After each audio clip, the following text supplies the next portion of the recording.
Эгерде биздин колубуздан келсе, ушул кыздардын башына эмес, биз ушул кыздардын жүрөгүнө жоолук салыш деген. Эгерде ушул кыздардын жүрөгүнө жоолук салсак, ал баш эч нерсе эмес. Ал башка жоолук өзү салынат да.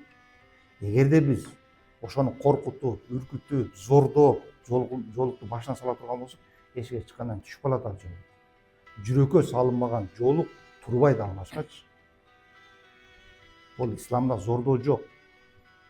Исламда Алла Тааланы тааныш үчүн биз Алла Тааланы чын мына жүрөгүбүз менен ишенип сүйүшүбүз керек, ошону ыйман дейт. Чын жүрөгүбүздөн ишенип сүйсөк, ыйман дейт. Жаа үчүн бир жигит бир кызды сүйүп калган болсо, кандай жол менен болбосун жетип атпайбы ага? Ал эмне каприздерди кылса да көтөрүп атпайбы? Ошондуктан биз бул нерселерди аткарыш үчүн Алла Тааланы сүйүштү үйрөнүшүбүз керек. Алла Тааланы сүйсөк, анда бул калган иштердин баардыгы биз үчүн жеңил.